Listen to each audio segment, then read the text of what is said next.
Hello, salut à toutes, j'espère que vous allez bien. De mon côté, tout se passe à merveille. Alors aujourd'hui, on va parler de trois principes qu'il faut s'appliquer à soi-même pour épargner au mieux.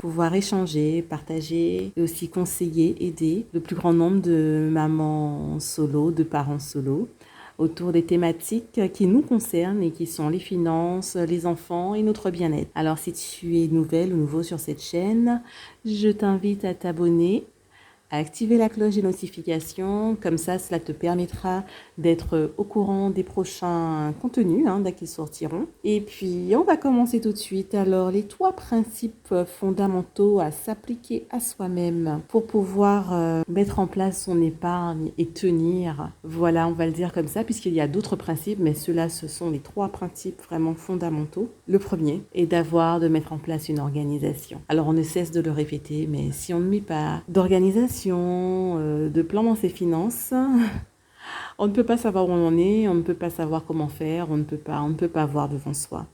Donc, pour que les choses soient claires, il faut de l'organisation.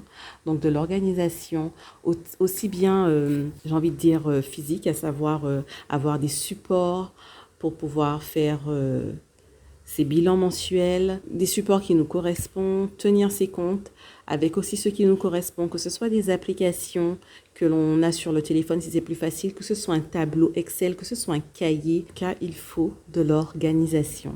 Ça, c'est très important. Si on n'a pas d'organisation, c'est pas possible d'y voir clair et c'est pas possible, en tout cas, de mettre en place une épargne. Justement, le deuxième principe que l'on doit s'appliquer est d'avoir des objectifs. Les objectifs permettent déjà d'avoir une certaine forme de motivation. Si on n'a pas d'objectifs, si on n'a pas des objectifs fixés et qui sont clairs pour nous, c'est beaucoup plus compliqué de pouvoir épargner. Donc, avoir des objectifs, à savoir si on a un objectif, par exemple, pour une sortie, ou pour un voyage, ou un objectif d'avoir un fonds d'urgence pour pouvoir pallier à une situation du quotidien urgente, un objectif d'épargne peut-être pour pouvoir investir dans sa maison, quel qu'il soit, avoir des objectifs. Quand on a un objectif, on est motivé, on sait pourquoi on le fait et on voit là où on veut aller et on peut faire chaque fois un bilan pour voir là où on en est petit à petit.